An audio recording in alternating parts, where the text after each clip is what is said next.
பிரேமா சொல்டா. Tax bill வந்து செனட்ல pass ஆயிருக்குல்ல, நிறைய இருக்குல்ல இந்த பில்லுல, ரிமிட்டன் டாக்ஸ் அதெல்லாம், அதை பத்தி நீங்க டிஸ்கஸ் பண்ணலாம். ஆமா, ரொம்ப முக்கியமான ஒரு பில்லு. ஆக்சுவலா இதை பத்தி நம்ம அப்டேட்ஸ் கொடுத்துட்டே வரோம். மே மாசமே நம்ம சொல்லியிருந்தோம் ஹவுஸ்ல வந்து இது அறுதி பெரும்பான்மையோட பாஸ் ஆயிடுச்சுன்னு. எல்லாருக்குமே தெரியும் ஹவுஸும் செனட்டும் வந்து இப்போ ரிபப்ளிகன்ஸ் கண்ட்ரோல்ல இருக்கு. ஸோ இப்போ செனட்லையுமே இது பாஸ் ஆயிருக்கு. ஆனால் நிறைய சேஞ்சஸ் ஆயிருக்கு. ஹவுஸ்ல பாஸ் ஆன பில்லுக்கும் இப்போ பாஸ் ஆன பில்லுக்கும் நிறைய சேஞ்சஸ் ஆயிருக்கு. எஸ், நிறைய நல்ல விஷயங்களும் இருக்கு, நிறைய வருத்தப்படக்கூடிய விஷயங்களுமே இருக்கு. ஸோ இந்தியர்களுக்கு, அமெரிக்கா வாழ் இந்தியர்களுக்கு இந்த பில்லுலேருந்து என்னென்ன நன்மைகள் வரப்போகுது, இல்லை என்னென்ன பிரச்சனைகள் இருக்கு. நீ சொன்ன இல்லையா ரெமிட்டன்ஸ் டேக்ஸ், அதை பத்தி நம்ம விவாதிக்க போறோம். அதாவது ரெமிட்டன்ஸ் டேக்ஸ்னா என்னன்னா, நம்ம இப்போ அமெரிக்காலேருந்து இந்தியாவுக்கு பணம் அனுப்பும் போது நம்ம அவங்களுக்கான வரி ரெமிட்டன்ஸ் டேக்ஸ் வந்து கட்டணும். கட்டிட்டு தான் அந்த பணத்தை எடுத்துட்டு போகணும் அப்படிங்கிற ஒரு விதி வந்திருக்கு. ஸோ அது யார் யாருக்கு பொருந்தும், எப்படிலாம் கட்டணும் அப்படிங்கிற மாதிரி நிறைய விஷயங்கள் விவாதிக்க போறோம். ரொம்ப யூஸ்ஃபுல்லான ஒரு வீடியோவா இருக்க போகுது. ஏகான்ஸ் ஆப்பை பத்தி நான் இன்வெஸ்ட் பண்ண நாள்லேருந்து அதுக்கான அப்டேட் கொடுத்துக்கிட்டு இருக்கேன். லோ ரிஸ்க் நல்ல ரிட்டர்ன். நீங்க வந்து ஸ்டாக் மார்க்கெட்ல இன்வெஸ்ட் பண்ணீங்கன்னா வந்து ஹை ரிஸ்க் ஹை ரிட்டர்ன் நான் ஒத்துக்கிறேன். ஆனால் எல்லாத்தையும் நம்ம ஸ்டாக் மார்க்கெட்ல போடணும்னு அவசியம் இல்லை. கைண்ட் ஆஃப் மியூச்சுவல் ஃபண்ட் கொஞ்சம் அமௌண்ட் வந்து அதில் போட்டு வைப்போம் அப்படின்னு நினைச்சீங்கன்னா ஏகான்ஸ் ஆப் வந்து ஒரு நல்ல ஒரு ஆப்பர்ச்சுனிட்டியை தராங்க. நான் வந்து யூஸ் பண்ணிருக்கேன். அதோட ரிட்டர்ன்ஸுமே உங்க ஸ்கிரீன்லயும் காட்டுறேன். உங்களுக்கு வேணும்னா அந்த லிங்க் வந்து டிஸ்கிரிப்ஷன்லயும் பின் கமெண்ட்ஸ்லயும் இருக்கு. பிளஸ் நீங்க ஃபர்ஸ்ட் டைம் ஜாயின் பண்ணும்போது உங்களுக்கான ரிவார்ட்ஸும் அதுல இருக்கு. Hey guys, welcome back to our channel. வணக்கம் நண்பர்களே, நான் உங்க பிரேம் பேசுறேன். நான் உங்க ஆர்த்தி பேசுறேன். பிரேமா, எதனால இந்த பில் இப்ப முக்கியத்துவம் பெறுது? ஆக்சுவலா இந்த பில் வந்து ஏன் முக்கியத்துவம் பெறுதுன்னா ரெண்டு விஷயங்கள் ஆர்த்தி. முதல் விஷயம் என்னன்னா வந்து பிரசிடென்ட் ட்ரம்ப் அவர்களோட எலெக்ஷன் கேம்பெயின்ல நிறைய ப்ராமிசிங் பண்ணிட்டாரு. அதுல ரொம்ப முக்கியமான ஒரு விஷயம் வரி சம்பந்தமான விஷயம். நான் நிறைய உங்களுக்கு வந்து சலுகை தர போறேன். No tax for the tips, no tax for overtime income அப்படிங்கிற மாதிரி நிறைய விஷயங்கள் சொல்லியிருந்தேன். ஸோ அவருக்கு ஏதோ ஒரு விதத்துல இந்த பில்லு கண்டிப்பா பாஸ் ஆகி ஆகணும். அது ரொம்ப முக்கியத்துவம் பெறுது. இரண்டாவது விஷயம் என்னன்னா வந்து 2017 பிரசிடென்ட் ட்ரம்ப் அவர்கள் கொண்டு வந்த டேக்ஸ் அண்ட் ஜாப் கட்ஸ் ரொம்ப முக்கியமான ஒரு ஆக்ட். அதன் மூலியமா தான் நிறைய வந்து டேக்ஸ் பிராக்கெட் சேஞ்ச் பண்ணாங்க. ஸ்டாண்டர்ட் டிடக்ஷன் வந்து இரட்டிப்பாக்குனாங்க. ஐட்டமைஸ் டிடக்ஷன்ல முன்னாடி நிறைய கூறுகள் இருந்து அதெல்லாமே ஒழுங்குபடுத்தி ஒரு 4-5 கூறுகளாக மாத்தினாங்க. இந்த மாதிரி நிறைய விஷயங்கள் 2017 பண்ணாங்க.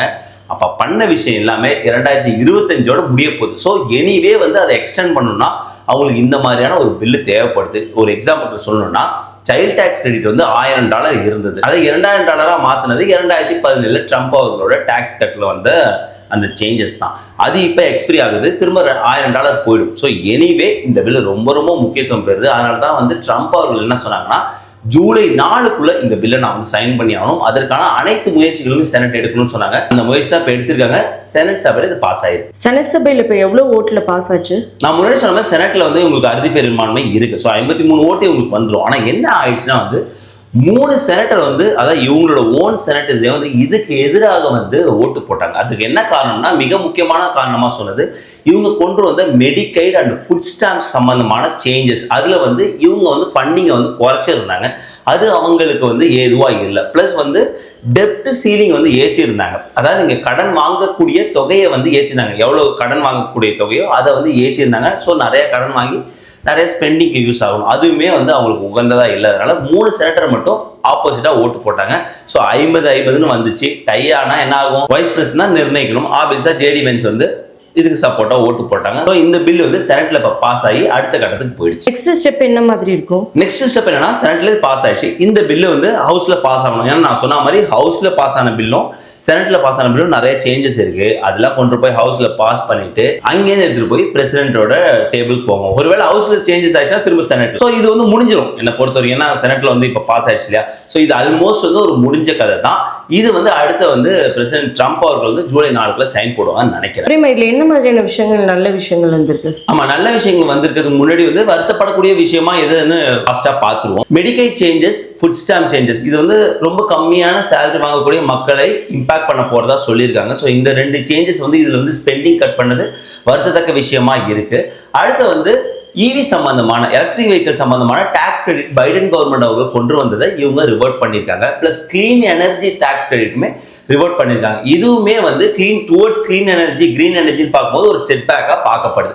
ஸோ இதெல்லாம் வந்து வருத்தத்தக்க கூடிய விஷயமா இருக்கு. இன்னும் நிறைய விஷயம் இருக்கு. நம்ம வந்து அடுத்தடுத்த வீடியோவில் அதை பார்ப்போம். இப்போ சந்தோஷமான விஷயத்தை பத்தி சொல்லுங்க. ஓகே, சந்தோஷமான விஷயம் அப்படின்னு பார்க்கும்போது ஸ்டாண்டர்ட் டிடக்ஷன் நான் சொன்னேன் இல்லையா, 2017 ஸ்டாண்டர்ட் டிடக்ஷனை ஒழுங்குபடுத்தி இரட்டிப்பாக்குனது ட்ரம்ப் அவர்களோட அப்போதைய கவர்மெண்ட். இப்ப பிரசிடென்ட் ட்ரம்ப் என்ன பண்ணிருக்காங்கன்னா, ஜாயிண்டா ஃபைல் பண்ணும்போது $2,000 அதிகப்படுத்திருக்காங்க ஸ்டாண்டர்ட் டிடக்ஷன்ல. எல்லாருக்குமே தெரியும் 2024 $29,200 ஜாயிண்டா ஃபைல் பண்ணும்போது ஒரு டிடக்ஷன் இருந்தது. அதுக்கப்புறம் தான் நம்ம டாக்ஸ் கட்டுவோம், அது வரைக்கும் டிடக்ஷன். 2025க்கு $30,000 வச்சிருந்தாங்க, இப்ப $2,000 இன்க்ரீஸ் பண்ணிருக்காங்க. அது வரவேற்கத்தக்க விஷயமா இருக்கு. பிரேமா, சைல்ட் டாக்ஸ் கிரெடிட் பத்தி சொன்னீங்களா, அது என்னது? அதுவும் சந்தோஷமான விஷயமா தான் வந்திருக்கு. சைல்ட் டாக்ஸ் கிரெடிட்னா எல்லாருக்குமே தெரியும், எந்தெந்த குழந்தைங்களுக்கு SSN இருக்கோ அந்த குழந்தைங்களுக்கு வந்து $2,000 வரைக்கும் உங்களுக்கான டாக்ஸை கிரெடிட் பண்ணுவாங்க. $2,000 இருந்த $2,200 ஆக்கியிருக்காங்க.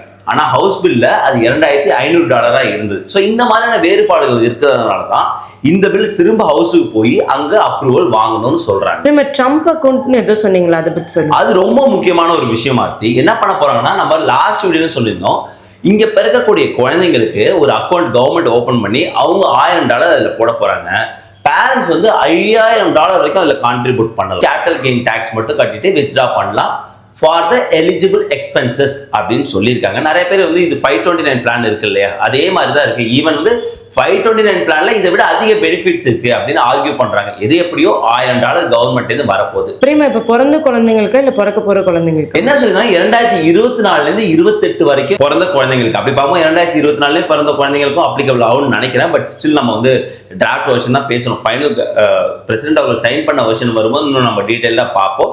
ஸோ 2024 2028 வரைக்கும் பிறந்த குழந்தைகள் ட்ரம்ப் அக்கௌண்ட்ஸ் ஓபன் பண்ணி கவர்மெண்ட் வந்து அதுல வந்து காசு போட போறாங்க. பிரேமா, இப்ப சொல்லுங்க இந்த ரெமிட்டன்ஸ் டாக்ஸ் பத்தி.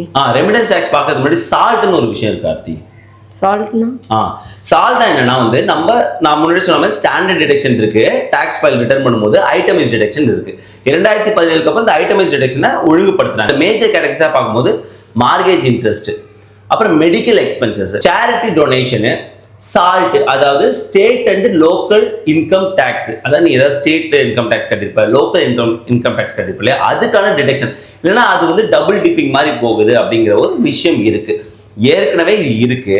2017க்கு முன்னாடி இது அன்லிமிட்டடா இருந்தது. 2017 தான் $10,000 கேப் கொண்டு வந்தாங்க. இப்போ இது $40,000 வரைக்கும் இன்க்ரீஸ் பண்ணிருக்காங்க. அப்ப நிறைய பேர் ஐட்டமைஸ் போவாங்கல்ல. ஆமா, இட் டிபெண்ட்ஸ் ஆர்த்தி. இந்த ஒரு சேஞ்ச் என்ன சொல்றாங்கன்னா, இது வந்து ஹை இன்கம் வாங்குறவங்களுக்கு, ஏன்னா நிறைய tax state and local income tax கட்டும் போது தானே நிறைய உனக்கு இன்க்ரீஸ் ஆகும். அப்பதானே உனக்கு வந்து standard deduction itemize deduction changes ஆகும். இதை நம்ம வந்து கணக்கு போட்டு காட்டுவோம். பட் இது வந்து ஹை இன்கம் ஏர்னர்ஸ் தான் வந்து உபயோகமா இருக்கும் அப்படின்னு சொல்லியிருக்காங்க. இப்ப ரெமிட்டன்ஸ் டாக்ஸ் பத்தி சொல்லுங்க. ஓகே, ரெமிட்டன்ஸ் டாக்ஸ்னா என்னன்னு நான் முன்னாடி சொல்லிட்டேன். நம்ம யூஎஸ்ஏல இருந்து இந்தியாவுக்கு பணம் எடுத்துட்டு போகும்போது அதற்கான வரி அவங்களுக்கு செலுத்துறதா ரெமிட்டன்ஸ் டாக்ஸ். முதல்ல எவ்வளவு % கொண்டு வந்தாங்க? 5% சொல்லியிருந்தாங்க. செனட்ல முதல் டிராஃப்ட் வரும்போது நான் சொல்லியிருந்தேன் அந்த 3.5% மாத்துனாங்கன்னு.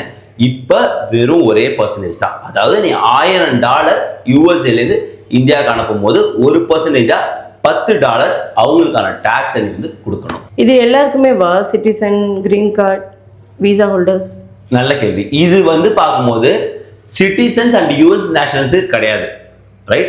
அப்படி பார்க்கும்போது அது இல்லாம மற்றவங்க, அதாவது விசா ஹோல்டர்ஸ், நீ கேட்ட கேள்விக்கு விசா ஹோல்டர்ஸ்க்கு உண்டு 1% வந்து டாக்ஸ் கட்டணும். ஆனா அதுல ஒரு முக்கியமான புள்ளி இருக்கு.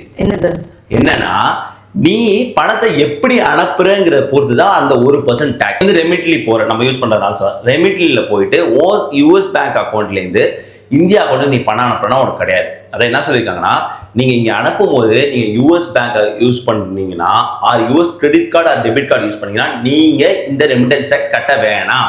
இது ரொம்ப நல்ல விஷயம் இல்ல? ரொம்ப நல்ல விஷயம். யாரெல்லாம் கேஷா, அதாவது போறாங்க தேர்ட் பார்ட்டிட்ட போறாங்க, கேஷ் கொடுக்குறாங்க, $2,000 கொடுத்து இதை என்னோட இந்தியா அக்கௌண்ட்டுக்கு அனுப்புங்கன்னு சொல்றாங்களே, அவங்களுக்கு தான் 1% வந்து அந்த தேர்ட் பார்ட்டி வந்து டிடெக்ட் பண்ணிக்கிட்டு தான் அனுப்பணும். அந்த 1% கவர்மெண்ட்டுக்கு அவங்க கொடுக்கணுங்கிற ஒரு விதிமுறை கொடுத்துருக்காங்க. அப்படி பார்க்கும்போது பெரும்பாலான 99% வந்து இங்க அமெரிக்கால டெக்ல இருக்கிறவங்க எல்லாருமே வந்து bank account to bank account தான் டிரான்ஸ்ஃபர் பண்ணுவாங்க. ஸோ அதனால இந்த 1%ங்கிறது ஒரு பெரிய இம்பாக்டை கிரியேட் பண்ணாது இந்தியர்களுக்கு. சப்போஸ் கேஷா பண்ணிட்டு இருக்கவங்களுக்கு கண்டிப்பா 1% வந்து ஒரு இம்பாக்டை வந்து கிரியேட் பண்ணும். இன்னும் இது டீட்டெயிலா நம்ம பார்க்கலாம். பட் இது வந்து பிரசிடென்ட் ட்ரம்ப் அவர்கள் வந்து சைன் பண்ண உடனே இண்டிபெண்டன்ஸ் டே அன்னைக்கு சைன் பண்ண போறதா சொல்லியிருக்காங்க, July 4. அதன் பிறகு வர டெக்ஸ்ட் பார்க்கும்போது இன்னும் கொஞ்சம் டீட்டெயில்டா பார்க்கலாமே அப்படிங்கிறதா இந்த சுருக்கமா ஒரு ஹைலைட்ஸா அந்த வீடியோ பண்ணோம். அடுத்தடுத்த வீடியோல அடுத்தடுத்த அப்டேட்ஸ் என்னன்னு நம்ம விரிவா பார்ப்போம். ஐ ஹோப் உங்களுக்கு இந்த வீடியோ யூஸ்ஃபுல்லா இருக்கும்னு நினைக்கிறேன். மறக்காம நம்மளோட சேனல் லைக் பண்ணுங்க, ஷேர் பண்ணுங்க, சப்ஸ்கிரைப் பண்ணுங்க. மறக்காம அந்த பெல் ஐகானை தட்டி விட்டு போங்க. தேங்க்ஸ் ஃபார் வாட்சிங் திஸ் வீடியோ ஃப்ரெண்ட்ஸ். நன்றி.